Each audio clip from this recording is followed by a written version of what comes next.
Talking about sourdough starter today, when you create a sourdough starter from scratch, I advise you at every feeding, beyond the first one, to discard half.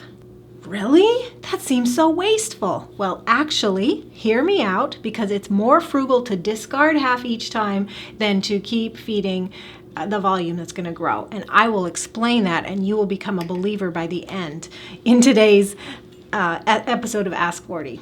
Let me take a moment to welcome you all to Ask Wardee. This is the weekly show where I answer your questions about traditional cooking. I'm thrilled you're here. We gather every Wednesday, same time. You can catch this at askwardee.tv, the recordings later. The notes are always ready for you, though, at 1 p.m. Eastern when I go live on Facebook or Periscope. So askwardee.tv, just look for episode 113 for today's notes. And this is a good one to share and bookmark, too. Share and bookmark with friends.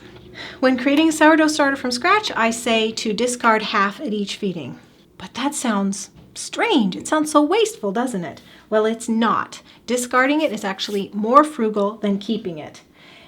This is based on a question that I received on a Facebook post a while back from Pam V. She didn't like that at all. She said, "Seems like a lot of waste to be throwing half of it away every day. That's time and money, period. This stuff isn't cheap." And she's referring to the flour, and you're right, especially if you're using einkorn flour like we are, which is an ancient wheat. This stuff isn't cheap.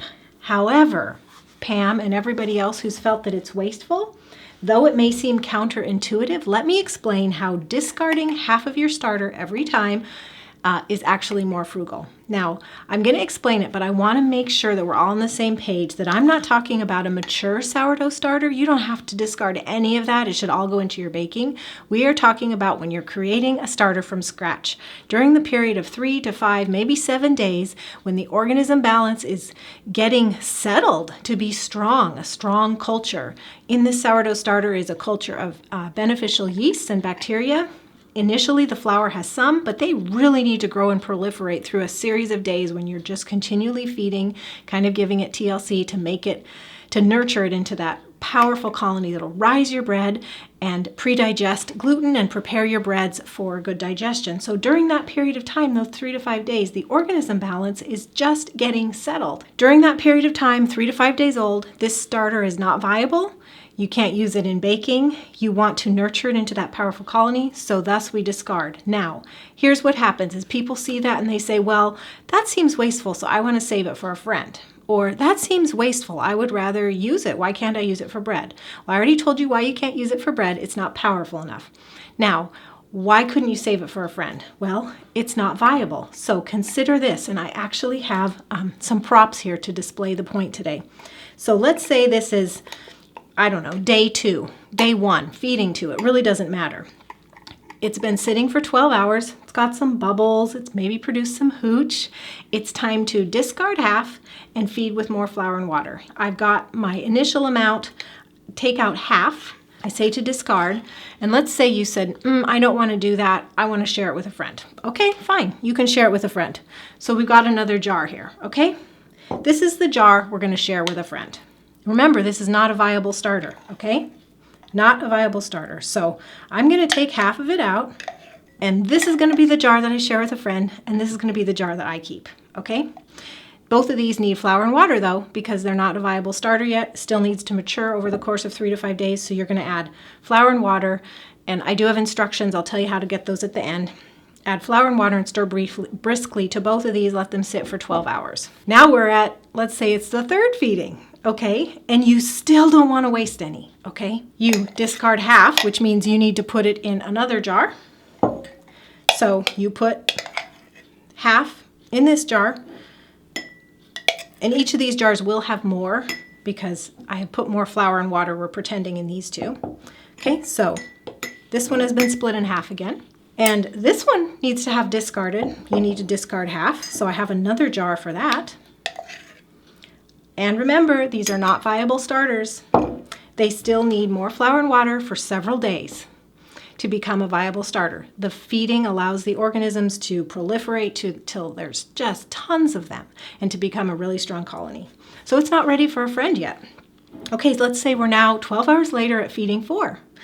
Well, do you see where I'm going with this? I didn't even get out any more jars, but after feeding 4, if you split each one of these up, you will now be maintaining not 4, but this one will become 2, this one will become 2, this one 2, so you'll be maintaining 8 jars that are not viable starters yet. The next feeding you'll have 16, the next you'll have 32. You could see after the course of several days, you could have 256 jars of sourdough starter that you're making into viable starters to share with a friend.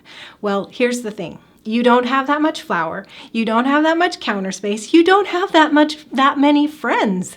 So it is really, really more frugal, instead of splitting it up every time, to simply take out half and discard it and just build up the one initial jar. Do you see what I mean? It is much more frugal. So Pam and anybody else who has felt that it's wasteful, I hope I've shown you that if you build up to 256 plus jars, that is wasteful, because you just don't have enough friends, counter space, or flour to keep maintaining those and building them up to viable starters. Now, I know that people are still saying, yeah, but discard, does that mean I have to throw away? No, not necessarily. You don't have to throw away. Of course, it's an option, and you're just throwing away a small quantity instead of maintaining up 256 or more jars. I do want to say a caveat. Make sure and smell it. Sometimes as you're building it, it goes through phases where it might smell like rotten or disgusting, and that's normal. That's the organism balance getting settled. So if your starter smells rotten or yucky, then this suggestion won't work. But if it smells fresh and sour, it may not have a strong sourdough beneficial organism culture, but it's still flour and water, so you can add it to your pancake batter, your waffle batter, cakes, whatever. Just add it. It's just flour and water. You may have to adjust the liquid up and down, or flour up and down to account for the addition, but sure, you can add it to your baked goods if it doesn't smell rotten. The other thing you can do is it could go on the compost, and then later on it will be providing food for your garden. Also, chickens love it. Just put it in a dish and let your chickens or other poultry just peck and eat it. So it does not have to go to waste. Have I convinced you? I hope so, because I get this question all the time. And Pam is not the only one.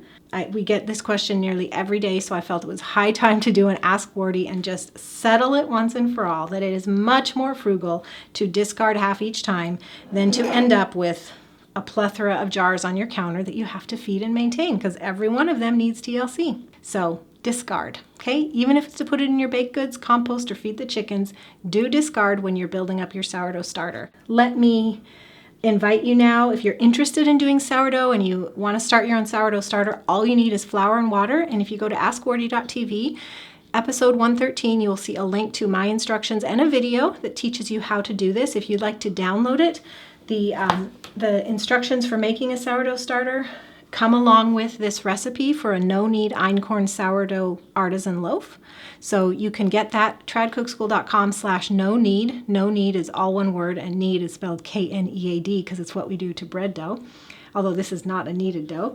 Anyway, grab that recipe, and the instructions for doing an einkorn starter are right there with it. Well, that was fun.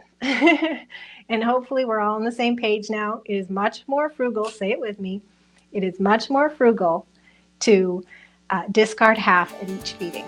Thanks for joining me, everyone. God bless you. Bye-bye.